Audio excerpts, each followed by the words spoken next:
नमस्कार, SL news में आपका स्वागत है और मैं हूं जर्नलिस्ट डॉक्टर हरीशचंद्र लखेड़ा। हल्द्वानी को आप भी जानते होंगे कि कैसी वहां की खबरें, फोटो आई हैं, वीडियो आए हैं। ये देशवासियों को चिंता में डालने के लिए बहुत कम है, लेकिन मामला यही तक नहीं। आखिर वे कौन से नेता हैं जिनकी वजह से ऐसे लोग वहां बढ़ते चले गए? और इस कड़ी में यदि आप हल्द्वानी के किसी भी व्यक्ति को फोन कर लेंगे, एक ही नाम आता है। ये मेरा आरोप नहीं है, ये भारतीय जनता पार्टी का भी आरोप है, तो वहाँ के आम आदमी का भी आरोप है, वहाँ के बच्चे का, वहाँ बुजुर्ग का, महिलाओं का, सबका आरोप है। और वो मुस्कुरा के जवाब देते हैं, एक ही नाम आता है, इंदिरा हृदयेश। आखिर कौन थी इंदिरा हृदयेश? और सत्य इसलिए भी लगती है इनकी बातें, ये लोग यदि इंदिरा हृदयेश पे उंगली उठाते हैं तो आप पिछले जितने भी इन जो अवैध कब्जा करके बैठे लोग हैं उनके खिलाफ जब भी पुलिस प्रशासन एक्शन करने की बात करता, पहले तो होता ही नहीं था जब ये मंत्री थी, और जब हुए तो ये खड़ी हो जाती थी, क्योंकि इनके पूरे कालखंड में कभी हुआ नहीं और वो इतने बढ़ गए कि आज उसका नतीजा ये हुआ है कि उत्तराखंड की पुलिस पिट के आई है। अब सवाल है कि यदि योगी की पुलिस होती क्या पिट के आती या पीट के आती? तो ये तय आपको करना है, लेकिन मैं इसी पर आप बात करूंगा, इंदिरा हृदयेश कौन थी। लेकिन आपसे अनुरोध है कि इस चैनल को यानी एसएल न्यूज को सब्सक्राइब अवश्य कर दीजिएगा। मेरा एक और चैनल है हिमालय लोग, हिमालय सभ्यता पर, और एक धर्म लोग, उनको भी दीजिएगा। तो बात करते हैं इंदिरा हृदयेश की। इंदिरा हृदयेश मात्र 33 साल या 32-33 साल में उत्तर प्रदेश विधान परिषद के लिए चुन ली गई, और ये सब हुआ था एनडी तिवारी की कृपा से। एनडी तिवारी बहुत पावरफुल नेता थे, उत्तर प्रदेश के भी, कांग्रेस के भी और उत्तराखंड के। चूंकि गांधी नेहरू परिवार के बहुत खास थे, इसलिए उनकी तूती बोलती थी। अब सवाल है कि ये इंदिरा हृदयेश कौन थी? इंदिरा हृदयेश उत्तराखंड की ताकतवर मंत्रियों में शामिल रही है, नेताओं में कांग्रेस की।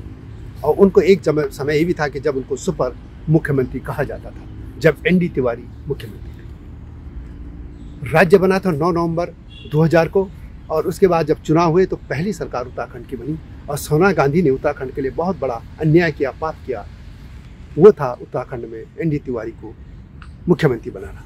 वो उत्तराखंड को उत्तर प्रदेश के पैटर्न को उनकी बी कॉपी, कार्बन कॉपी बना गए, और पूरे लूटपाट, अय्याशी, जिसको रंडीबाजी और सब कुछ कहे, वो सब करके गए, और आज हर डाल पर उसी के शिष्य बैठ गए। तो उसी के उनके मंत्रिमंडल की सबसे ताकतवर मंत्री थी इंदिरा हृदयेश। नंबर 2 वित्त मंत्री रही, संसदीय कार्य मंत्री रही, और यहाँ की विजय बहुगुणा की सरकार बनी तो उसमें भी वही आई इंदिरा।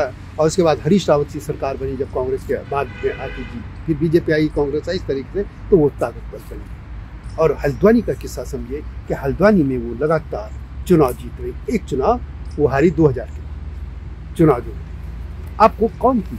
पहाड़ में ये कहा जाता है अक्सर कि बहुत लोग नहीं जानते वो कहाँ थी। कुछ लोग कहते हो पहाड़ मूल की थी और उन्हें हृदयेश नाम के व्यक्ति से शादी की थी। लेकिन यदि आप जब उनकी मृत्यु हुई थी तो विकिपीडिया में लिखा था कि उत्तर प्रदेश के दसौली क्षेत्र से, पीलीभीत क्षेत्र का, वहाँ की वो रहने वाली थी, पीलीभीत के दसौली।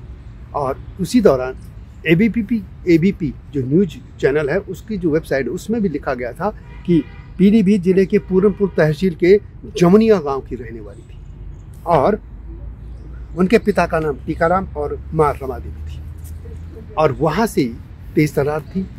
एनडी तिवारी के सानिध्य में जो भी लोग आए वो बढ़ते चले गए, और उसके बाद वो उत्तराखंड को उन्होंने हल्द्वानी को अपना डेरा बना लिया। और लोगों में ये भ्रम बैठा कि वो पाठक हैं, उत्तराखंड मूल की हैं, और उन्हें किसी बाहर के व्यक्ति से शादी की। इसमें पहाड़ी या पहाड़ी की मैं बात भी ऐसे संदर्भ में नहीं कर रहा हूँ। मैं सिर्फ इसलिए इस बात को उठा रहा हूँ कि जब पहाड़ के लोगों के संबंध के जो भी फैसले होते थे उसमें ये महिला विरोध में खड़ी हो जाती थी। चाहे राजधानी गैरसी ले जाने की बात हो तो इंदिरा हृदयेश खिलाफ खड़ी होती थी। चाहे उत्तराखंड का जो मूल निवास का मामला हो तो ये महिला खड़ी हो जाती थी। एनडी तिवारी की शासनकाल में, और या बाद में भी जब 2013 में विजय बहुगुणा मुख्यमंत्री थे तो संसदीय कार्य मंत्री थी, और विधानसभा में उन्होंने कहा था कि वहाँ का मूल निवास के मामले में कि जो व्यक्ति राज्य बनने के दिन तक उत्तराखंड में रह रहा है वहाँ का मूल निवासी। और भी फैसले देख लीजिए, पहाड़ को लेके आप गिनाइए, ढूंढते जाइए, हर जगह पहाड़ के खिलाफ उनका रुख था। इसलिए ये बात सामने आई।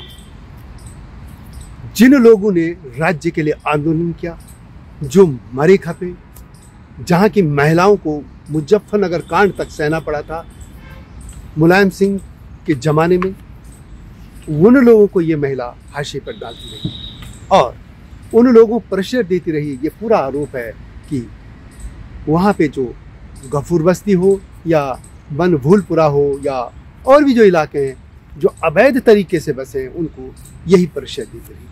आखिर सवाल ये है कि हाईकोर्ट का इतने साल तक मामला चला, ये प्रशासन कहाँ सोया था? वो वहाँ की विधायक थी इंदिरा हृदय, कि वो कर क्या रही थी? जाहिर है कि पीलीभीत का उनका जो क्या था वो वहीं के लोगों के लिए रह गया, उत्तराखंड उनके लिए पीछे था। लोग इस पे आपत्ति उठाएंगे कि बातें कैसे कर रहे हैं, लेकिन हमने वो दौर देखा है उत्तराखंड आंदोलन का, जब लोग खून से लेटर लिख रहे थे। मेरी किताब में इसका उल्लेख है, मेरे पास आज वो चिट्ठियाँ लिखी और उसमें इंदिरा हृदय जैसी महिलाएं उत्तराखंड की इन लोगों को प्रेशर देती रही। इन्होंने राजधानी नहीं जाने दी गैरसैंण, इन्होंने मूल निवास का मैंने बता दिया। आखिर कांग्रेस ऐसे लोगों को क्यों बढ़ावा देती रही? ये सोचने की बात है।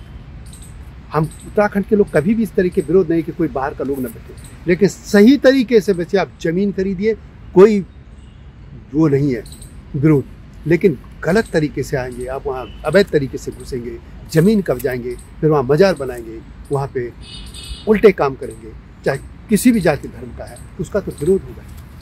और भू कानून की बात जहाँ तक है या मूल निवास की बात है, तो आखिर संविधान को कैसे आप अवहेलना करोगे? संविधान में तो जो 1950 का टॉप डेट है उसी की तो लोग मांग कर। तो खैर, इस समय हल्द्वानी की बात थी और हल्द्वानी की जिस नेता ने उनको प्रेशर दिया, उसका एक पूरे इलाके में यही चर्चा होती है। इसे मैंने कहा आपको बता दूं।